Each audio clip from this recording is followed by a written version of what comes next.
Hey guys, welcome back. Joe here again, ScaleFreak.com, coming to bring you another video blog update.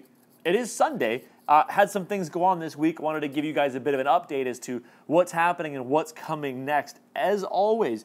So first of all, super excited. You guys saw my post a while back on the ScaleFreak Instagram account, ScaleFreak RC on Instagram.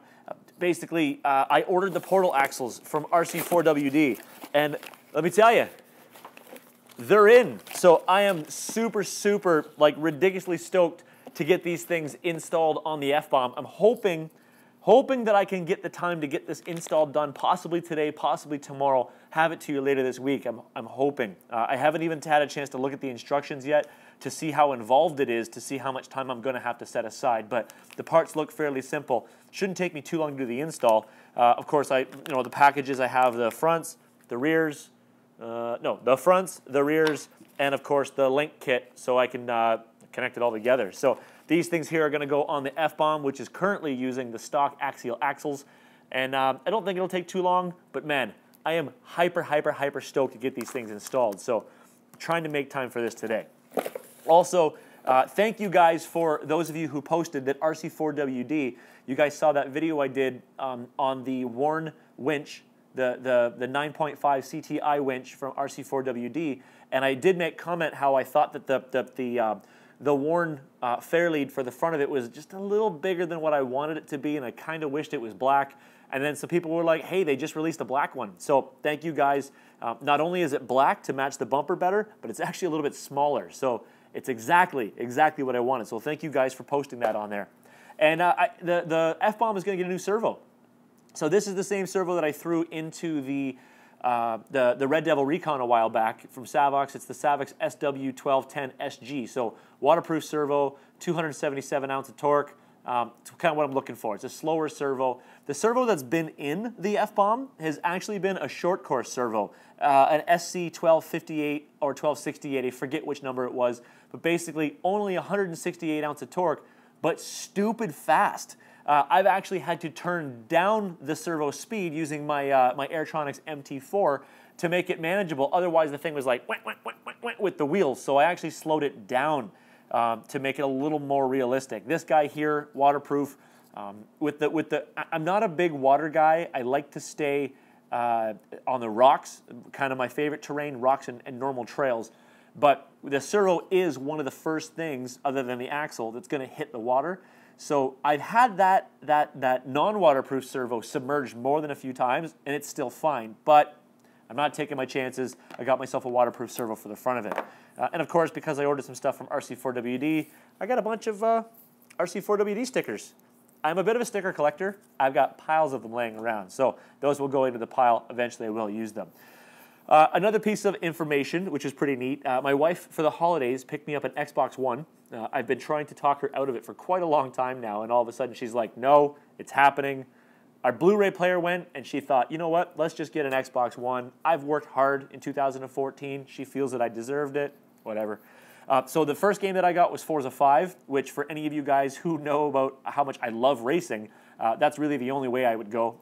The Forza series has been one of my most favorite racing games ever. They let me down with the last few. Forza 1 is why I bought my Xbox. Forza 2 is why I bought my Xbox 360. Actually, all 3 or 4 of them. I used to be in a racing league on Sunday nights where we would log in at 8 o'clock, we would practice for 1 hour, and then we would race for 2 hours. So if your Xbox red ringed to death during that time, you had to quickly plug in the next Xbox and see if you could get into another session. It was pretty much, it was fun. It was my hobby then. I wasn't into RC at that time, so it was pretty much down to my Sunday racing was my big hobby. So I did get an Xbox One. I have Forza 5.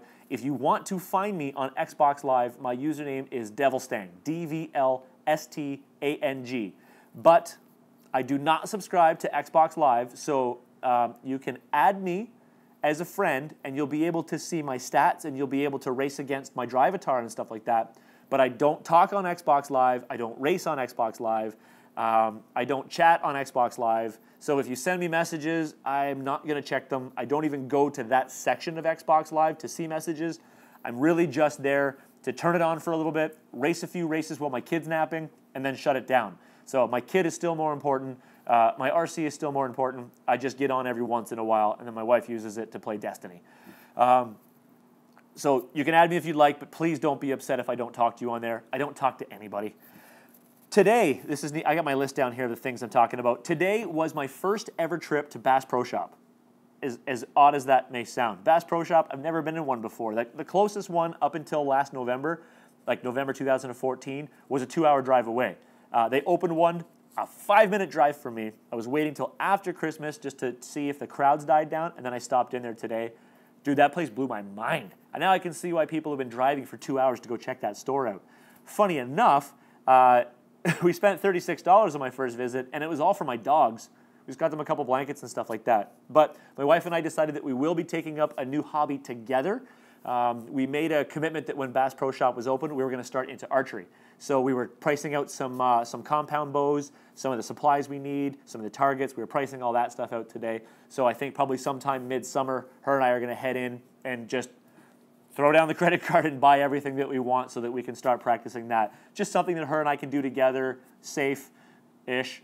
And then, you know, there's actually little starter bows that you can get for your kid. Funny enough that the brand that we were looking at, I didn't know it existed. It's called Bear. My kid's name is Bear. I was like, oh, wouldn't that be cute? We get him a bow with his name on it. But whatever.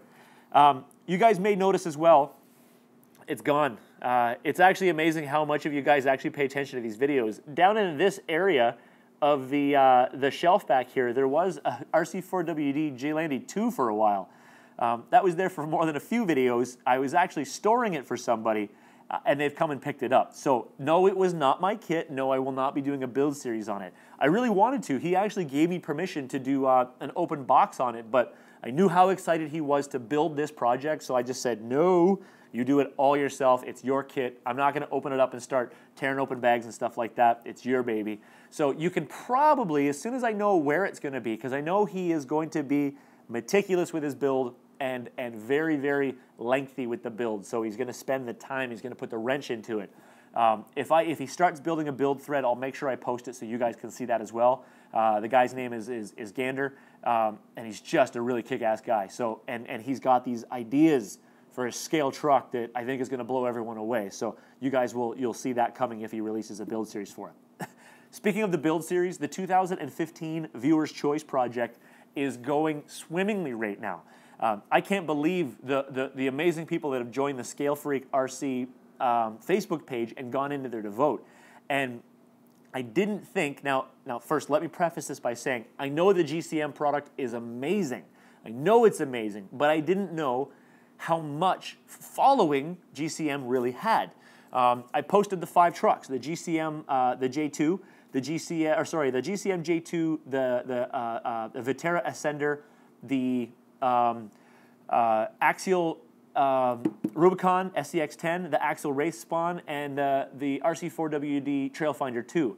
And I honestly didn't know which way it was going to go. I'm not surprised that the SCX10 is not getting a massive amount of votes, because it's a kit that's been around for a long time. Most people have them. They don't want to see another build video. I have 2 of them on the wall right there that I've done a ton of build videos on, and I'm going to continue to do some more with some different parts. The Vitera is taking off like a rocket. I'm not surprised about that. It's a newer kit that a lot of people are still questioning. But I never thought that the GCM chassis would be as successful as it is right now, which is amazing. Small company from Canada, 1-guy operation, making a really high-quality product. So, guys, head over to the Scale Freak page. Make sure you've cast your vote. Some people have been asking, can I erase their vote so they can vote again? Because they want to change their answer. There's no need. Up until January 31st, you can click on whatever one you want, and it locks in that vote for you. So you can go back and you can change it at any time. So you take your pick. Now remember, guys, we're voting on the platform right now. So every vote after this is going to be based on whatever platform we get. Keep in mind that the GCM chassis, it's built for its own axles, so we won't be just deciding what axles to get. It will be a Jeep because we have to get this body from China, from eBay. So there's not as much to vote on for that vehicle, whereas the Ascender, you know, it will start as an RTR, and then I'll build it from there, tear it down, and then we'll vote on every single part that goes on it. Of course, the SCX10, we know, and the Wraith, we know how much stuff there is available for that. And of course, a truck like the Trailfinder 2 also has a very limited list of modifications that we'd be able to vote on. So research the projects, research what's available out there, and remember, guys, if you want certain things on the trucks, those votes will come later as well. Right now, this vote that's open until the 31st is just on the base chassis. About the Scale Freak Facebook page, I am becoming much more active on there. You'll find me answering a lot of questions on there, posting a lot of stuff on there. You'll also find that with the new groups of people that have been joining, so much good advice happening on there. So many cool scale pictures are making on there now. It's becoming a very active place, which is really cool. Last I checked, there was over 2,500 people in the group, and I'm getting invites all the time. If I don't accept your invite immediately, I've got that filter set up to try to keep some spammers out. So I basically take a quick look at your profile to make sure you're a real human being, and then I approve you. If I don't think you're a human being, I just ignore the invite. Some more ideas that you guys have actually submitted to me that I would like to do for you soon. It's actually pretty neat. A couple things I didn't think. Well, one I've done before, which is my studio tour. If you look way, way, way back, you'll find a video of me kind of giving you a tour of the garage, the studio. But I am going to do another one, but I'm going to wait until I get some things situated correctly. I do want to get, I mentioned I'm painting all this stuff behind me. I'm going to get some sound deadening stuff in here to make it a little bit easier, and I'd like to get some new light banks. What you don't see is I've got these 6-foot fluorescent lighting banks all set up in here, and the problem is they're not meant for cold. It's been minus ridiculous lately here in Niagara, so a lot of these lighting, like if I look here, 4 lights, 4 there, and 4 there, so 12 lights currently right now. Only 5 of them are actually working because the rest of them have frozen, blown out. They're super, super old lighting, so I've got to replace them with something new. Otherwise, I have my normal studio lights, which give me my light. The second thing that someone has asked about that I'm actually really, I didn't even think of this, and I want to get it done for you guys, is how do you make your own videos? So, as you guys know, I mean, I'm still not a pro YouTuber. I never will be, but you guys have watched me coming from just a guy holding a video camera on himself to a guy who sets it on a tripod and watches himself. But the editing and the sound and stuff like that has all stepped up notches, and people have said, can you show me how to do it? How do you record it? What's your rig look like? What equipment are you using? How are you doing your editing? And I can make a video for that. I can show you guys all the basics that I use. I really am at a very basic level still, but that's where you start. And I have no problem sharing all that information for you. If you become successful, that's more people to watch YouTube, and, well, you guys have seen that video I made before about my thoughts on the YouTube. And of course, I know I did say in a previous video that there was going to be a live question and answer happening. It was supposed to be on the 9th, which was yesterday. The problem with that was I still do not have my my Wi-Fi situation in the house figured out yet. Of course, with my son, I can't do it in the house because I'll wake him up or he'll be jumping around going crazy.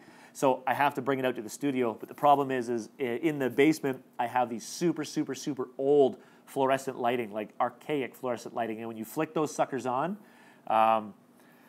it will, the magnetic field that it creates just whacks my house's Wi-Fi. So it's something I'm working on, trying to get the Wi-Fi extended better to the studio so that I can get a solid connection out here. So I've actually working with a networking company in the area. We're getting some access points installed that's going to basically, you'll be able to see my Wi-Fi signal from space.